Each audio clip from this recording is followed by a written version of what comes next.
Hey everybody, it's Lynn Hayes. Welcome back to my channel. If you're new here, I appreciate your joining me. I seem to have a lot to say today, and that's without talking about the election at all. So I want to go ahead and get started. I am going to leave some time codes in the description box, so if you don't want to wade through all of the information, you can find what it is that you're looking for easily. I'll probably be talking more about the election in the next couple of weeks once things settle down a little bit more. It should be no surprise to anybody following the astrology that there would be some confusion. This was only the second time in a century that Mercury has changed direction on election day. The last time was the year 2000. You might remember there were hanging chads that affected the outcome. And that was the day that Mercury turned retrograde on election day.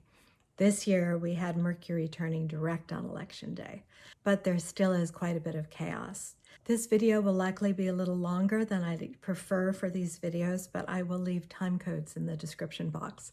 So if you are pressed for time or if you want to come back and listen again to a certain part, you'll find those links in the description box. So let's talk about the major events for the week ahead.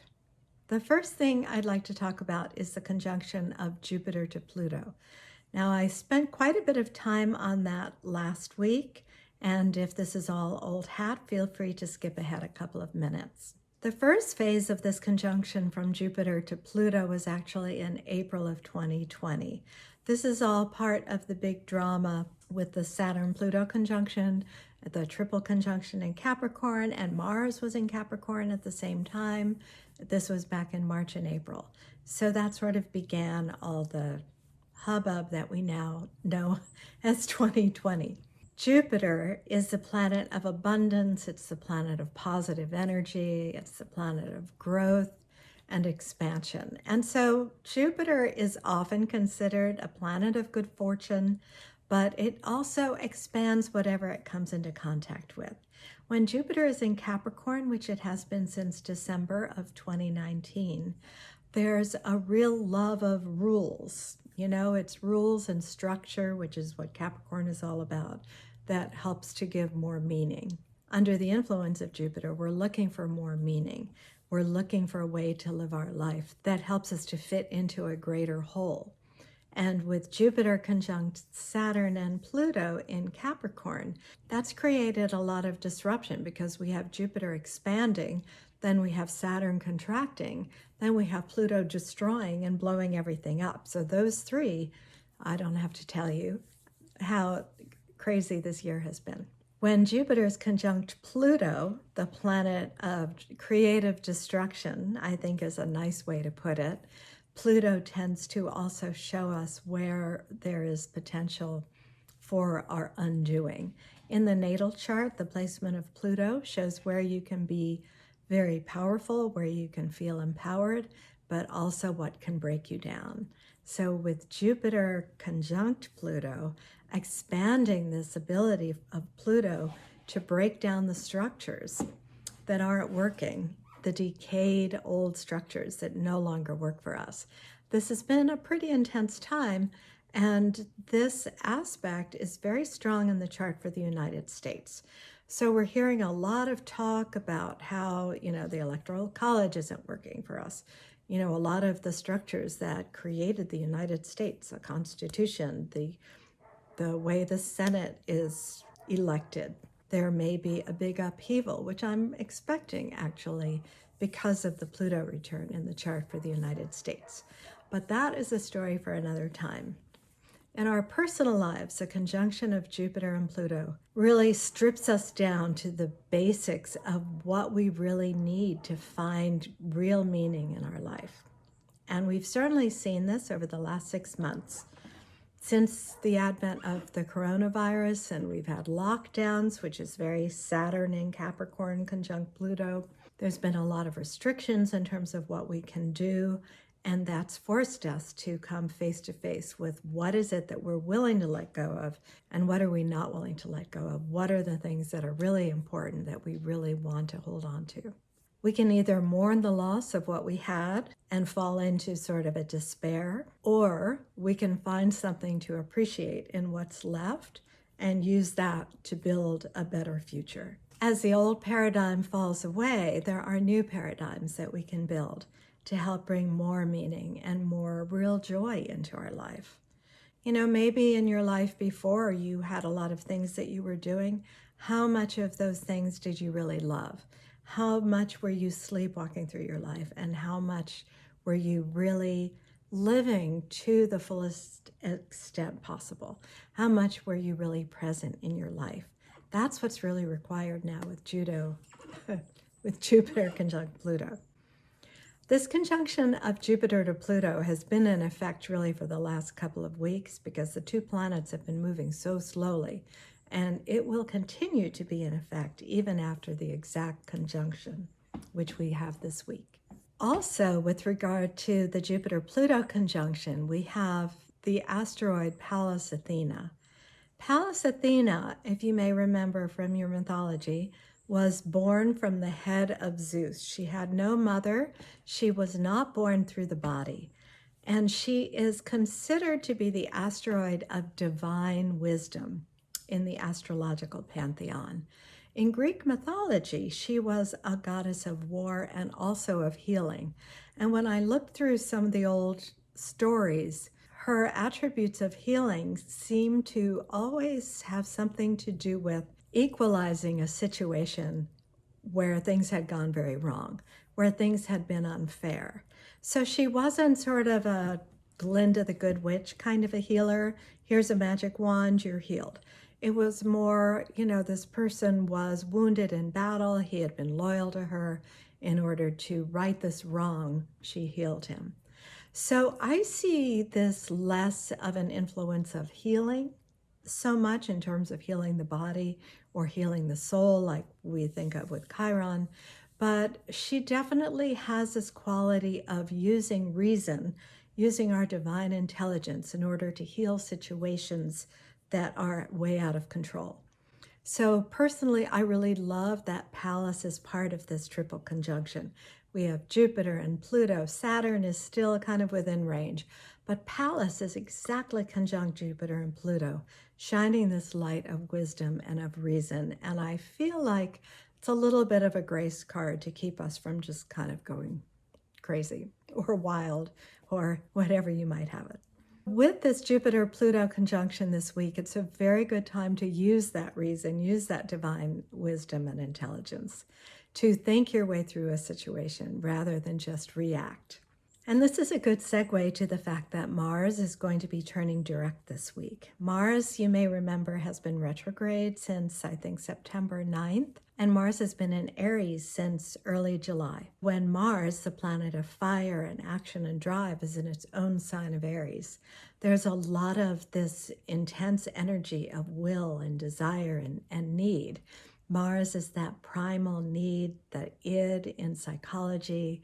It's the desire that motivates and inspires us. When those desires are thwarted or frustrated, then we can become angry, we can become enraged if that goes on for too long. And that's why Mars gets this bad rap of having to do with anger and being this very negative force. When a planet appears to change direction, such as when it turns retrograde or turns direct, it slows down in the sky. From our perspective, it appears to be at a standstill. And Mars has been at a standstill virtually for about a week. Mars turns direct on November 13th, and it will take about a week for its motion to start to pick up again. So while Mars is stationary in the sky, it's beaming this light of intensity, of reaction, and of this sort of fiery expression of our personal will. So under the influence of Mars and Aries, especially with Mars stationary, it's at a very close point to the Earth right now, so it's very strong. There's a powerful influence that asks us, that demands, what is it that you want? A lot of times I'll have a client that will say, does my chart show that I'll ever have a relationship?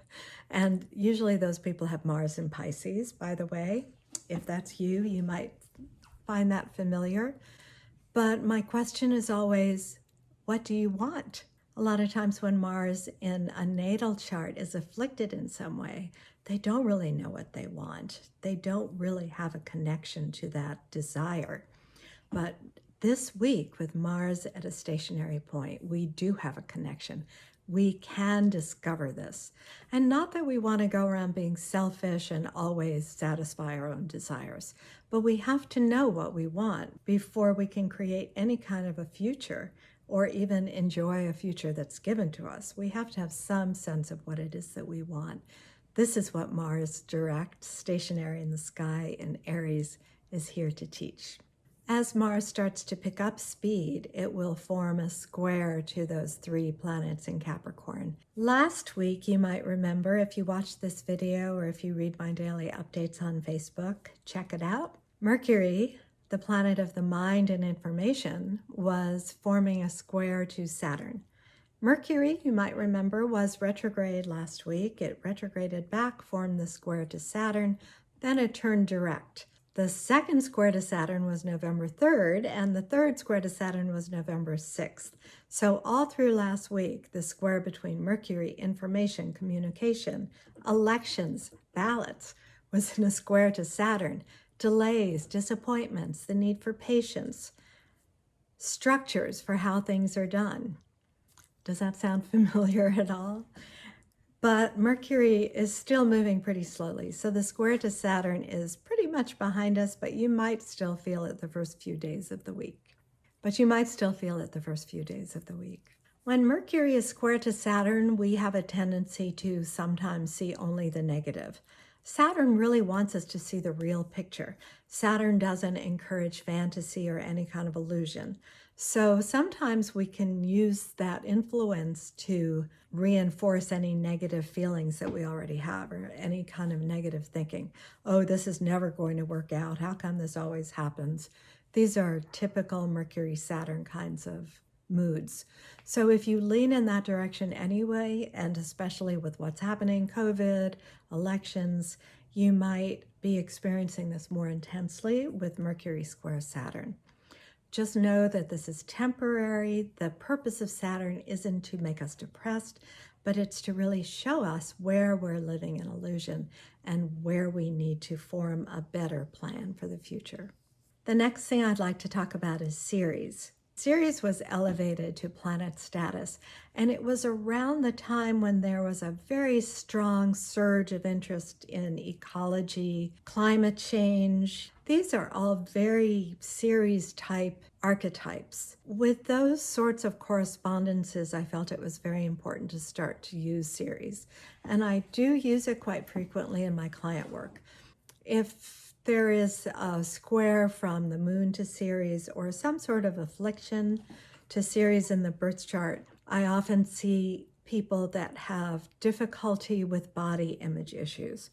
Well, that's 90% of us, but these difficulties become fairly severe. We can have eating disorders. We can have body dysmorphia. So Ceres, I feel, is very important on a personal level, having to do with our relationship to the physical incarnation. So this has to do with food. This has to do with how we connect to nature, how we connect to the planet Earth. So this is different really than the sort of Taurus-y archetype, which has to do with the pleasures of the Earth, with really feeling connected to the Earth. Ceres is more about nurturing and nourishment. It's not the kind of emotional nurturing that Cancer does either. It's really a very personal. I don't feel that Ceres has anything to do with our connections with other people. It's how do I feel about eating? How do I feel about staying alive? How do I feel about the way that my food nourishes my body? These are big Ceres issues. So this week, Ceres moves from Aquarius into Pisces. As Ceres moves through the signs of the zodiac, it calls attention to the way we view life in a body as viewed through these different lenses of the different zodiac signs. Ceres was in Aquarius since January, and it is just this week moving into Pisces, where there's a need for a deeper connection to the soul, a deeper connection to experiences that help us to feel transcendent, that help us to feel like we're not kind of stuck in a mundane day-to-day life that has no end and that has no magic. Pisces really is a sign that craves magic. And with Ceres going into Pisces, and it will be in Pisces until February 21st, this is a wonderful time to bring magic into all of our body type practices. So taking ritual baths, dancing, doing yoga, anything that helps us to feel like we are in a body, that we are enjoying our body. And as I said, so many of us don't really like our body. We're so critical of our bodies, but really they are working for us. They're our vehicle on the planet. And with Ceres and Pisces, it's a beautiful time to really anchor into that experience and find ways to deepen it. And that's a lot so far, but I'm afraid I'm not done. The next thing I want to talk about is that Mercury is moving into Scorpio on November 10th. When Mercury is in Libra, there's a need for balanced thought. There's a need to understand the opinions of others. There's a need to be tactful, to be diplomatic. When Mercury goes into Scorpio, there are none of those things. Mercury in Scorpio really needs to know the truth. It doesn't really care who's hurt by that truth. It just wants to dig up the secrets, dig up the truth, and bring everything out into the open. So as Mercury, the planet of the mind and information, sort of goes back and forth between Libra and Scorpio, it's a little bit schizophrenic. On the one hand, we want everybody's voice to be heard in Libra. But on the other hand, in Scorpio, why is this happening? Why isn't it happening the way I want it to? That's the right way. So there's all of this stuff going on. Mercury has been in Libra. It's moving back into Scorpio, and it will be there. And it will be there until December 1st, when it will move into Sagittarius. And finally, we have a new moon this week in Scorpio. The sun and moon will both align at 23 degrees Scorpio. The term supermoon was actually coined by my friend astrologer Richard Nolly. It means a lunar event where the moon is at its closest point to the sun. So we think of this in terms of a full moon, when the moon is big and glorious, but it can also happen with a new moon. And when a new moon is a supermoon, its influence is stronger. And the energy of a new moon is really a new beginning. It's a new moon in Scorpio. It's a new opportunity to find truth, to become empowered, to experience things deeply, to have that emotional courage to face the hard facts of life, and to find something that really drives us with passion. Scorpio does not like to live along the surface.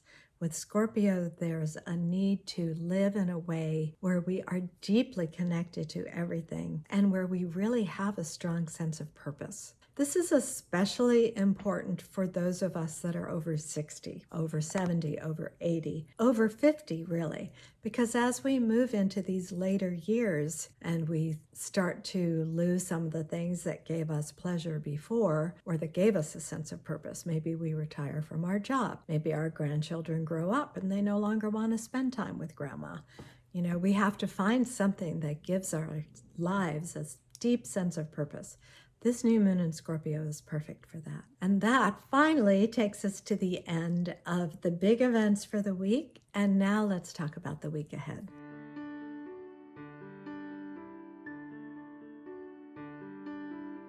On Monday, the moon will be in Leo until it moves into Virgo. That will happen around 8:30 Eastern Standard Time. As the moon moves through the zodiac, which it does every 2.5 days or so, it takes us through the experiences of those zodiac signs. And this is true for all of us, and it's more true, of course, for some of us than others. But when the moon is in Virgo, there's just generally a greater emphasis on finding order, finding organization, creating some sort of routine, some sort of expectation of how life is going to be lived. A lot of Virgo people tend to be worriers, and this comes from the fact that Virgo does need this sense of order. And when there's not a sense of order, when there's chaos, like what we have right now in the world, then that can be very destabilizing. So with all of us dealing with the moon going through Virgo in the sky, we may find ourselves feeling a little bit like that. I really want to create some kind of order. Maybe I need a new planner. Where is my to-do list? It's not, I have to write down all 80 things that I want to do today. That's what Virgo tries to do to get some kind of control. We can't always do it. So we have to take a few breaths when the moon is in Virgo, do our best. I find it a very good time for house cleaning or for getting organized, and maybe you will too. Especially because Ceres is going to move into Pisces about 2 minutes after the moon goes into Virgo. Those two are going to support each other. So with the moon going into Virgo and being interested maybe in nutrition and in cooking new recipes that might have more healthy ingredients, and then here's Ceres and Pisces calling you into the body, calling you to celebrate the body through some kind of creative expression of dance or of even going for a walk and just connecting deeply to nature. All of these things can be very supportive at this time. That Virgo moon is going to align in a trine to Uranus. Uranus is the planet of radical change. It's the paradigm buster. It inspires a desire for excitement. And that can be very thrilling and feel really good for some of us. And for some others, it might feel a little bit anxious. With the moon in Virgo wanting more order, and then here's the trine from Uranus saying, what about this? Don't you want to do this other thing? You know, it could be a little bit, I don't know what to really do. So you might feel a little bit out of balance. It's a good time to just recenter, find that center, and then move from there. Then on Tuesday, November 10th, the Virgo moon will be opposite Neptune in the afternoon, and that's Eastern Standard Time. So please adjust for your own location. When the Virgo moon, needing that order and structure, is opposite Neptune, which inspires us to just let go of structure, just be creative, just fill ourselves with imagination. There's a tension there. There's a polarity with any opposition. So there's a tension between the pull to creative inspiration of Neptune and the desire to have more of a smaller viewpoint and create routines. But we can integrate those two. So we can use it to maybe create a plan or maybe a schedule, which is a good Virgo thing, for when we are going to do these wonderful Neptunian things. Lunar aspects, remember, just last for a couple of hours, so that's not going to be very long. And right after that, and maybe a little bit really at the end, the Virgo moon is going to align in a trine with all the Capricorn planets, a trine being a harmonious relationship. So the moon is going to be supported by Jupiter and by Saturn and by Pluto. And then Mercury moves into Scorpio around 5 p.m. Eastern time that day on Tuesday. Then on Wednesday, November 11th, the moon is going to leave Virgo for Libra at 11 a.m. November 11th at 11 a.m. So that sounds pretty auspicious to me. In any case, when the moon goes into Libra, the sign of balance, the sign of justice, we find more of a need to equalize the scales. I know that the sign for Libra is the figure of justice with the blindfold holding the scales. And I really don't like that. I mean, I think it's supposed to mean that justice is blind, but really we want to keep our eyes open. We want to have greater understanding, in my opinion. And that, I feel, is what Libra really teaches. Libra teaches, well, yes, you know, this point does have some validity because of this, but I can also see this other perspective. Now, some people might call that intellectually dishonest, but that's the lesson of Libra. That's what Libra really instructs. So when the moon goes into Libra, there's a general sense of wanting and needing to find more of a sense of balance, more equilibrium, more compromise in the world. After the moon goes into Libra, though, it's going to form an opposition to Chiron right afterwards. The moon being fairly sensitive, and with the moon in Libra, which is particularly sensitive to unfairness, or to areas of dissonance. When the moon is opposite Chiron, which triggers our old wounds, you know, Chiron's job is to help us to identify these wounds so that they can be triggered and then released. The goal is not just to trigger and just to create discomfort. The goal is to have those old emotions triggered so that then they can be released into light and then we are liberated from those old feelings. So this Libra moon opposing Chiron around noonish, early afternoon on Wednesday the 11th can really be something that can help us to heal ourselves, to find healing in our relationships as well. Then Thursday, November 12th, brings us the conjunction of Jupiter to Pluto. Sometimes with those big conjunctions, those big planetary influences, we don't necessarily feel them on that day or at the time the two planets align. It's not going to be like, oh, I just felt Jupiter conjunct Pluto. That doesn't usually happen because this has been building and the two planets are within a degree, have been within a degree and will continue to be. But you may find a surge of this sort of ideological conflict. One thing about Jupiter-Pluto, I wrote an article about the Jupiter-Pluto conjunction bringing dangerous beliefs. Pluto being dangerous and Jupiter having to do with our beliefs. And we're seeing a lot of mainstreaming of dangerous beliefs and beliefs that inspire conflict and violence. I don't think that's going to be over when the Jupiter-Pluto conjunction culminates. It's probably not going to help that around noon that day, the Libra moon will oppose Mars. So we have this kind of sensitive Libra moon that's looking for justice, it's looking for balance and harmony, opposite Mars, the planet of need and desire, and the planet that is, let's face it, self-oriented. Libra's very other-oriented. Libra's ruled by Venus. Mars is the ruler of Aries. Mars is in its sign of Aries. The moon is in the sign of Venus. So there's some conflict here between reaching out to others with the moon in Libra and Mars in Aries just wanting its own thing. So there can be some conflict, some inner conflict when the Libra moon is opposite Mars, and that inner conflict can spill out into the outer world. So that day might be a good day to stay home. If you're going out, unless you really love conflict, you might not want to take that day to confront somebody about not wearing a mask or to yell at somebody out the window of your car. That could generate some real issues that you may not be prepared for. So on Thursday, November 12th, it's a good day to kind of find some peace and equanimity, but also to see where the problem areas are. It's not going to help us find peace and equanimity if we ignore the problem areas. Now, the good news for November 12th is that the Libra moon is going to conjoin Venus, and that's going to be around 6:30 p.m. Eastern time. When the moon aligns with Venus, it's just a generally good time. So earlier in the day, there might be more conflict, but then we're going to move into a period of more peace, more gentleness. That can be a good time. So this is going to spill over into Friday. It can be a good time for financial dealings. It can be a good time for the stock markets. People are feeling pretty good, pretty optimistic. The moon and Venus are natural allies, so when they come together, it's generally a very positive influence. Then on Friday, November 13th, the Libra moon is going to move into position to square the Capricorn planets.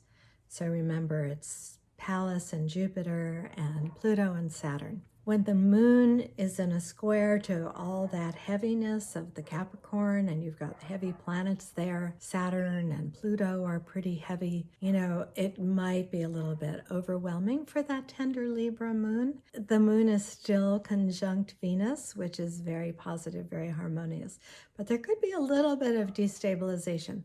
And also with the presence of Saturn and Pluto, there is a need to be somewhat practical. So that is not a good day to say, I'm going to give all of my money to my children, or I'm going to start a new business and take everything I own and put it into. It's not a good day really for things that are a little bit fantastical or phantasmical, for things that aren't realistic anyway. But like all lunar aspects, it's going to move through fairly quickly. Also on Friday the 13th, Mars is going to turn direct. And again, it's not a situation where you're going to notice, at a particular time, that's now Mars is direct, everything's going to be different. It's kind of a gradual shift, but we are likely after this movement of Mars direct, then we're down to 3 retrograde planets. So you might remember, if you've been watching these videos or following the astrology of the year, this year we have had more planets retrograde for a longer period of time than any time I could find going back to the 1600s.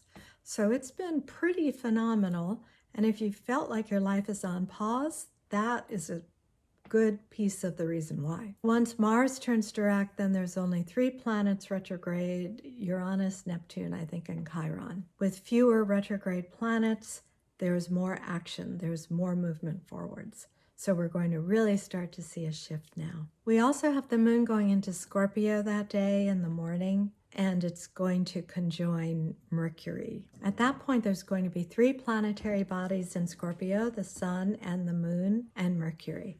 So the Scorpio influence is going to be pretty strong. Scorpio in the northern hemisphere is the sign of darkness. There's less daylight. And when we are in the dark, the unconscious, the things of the unconscious, are able to emerge.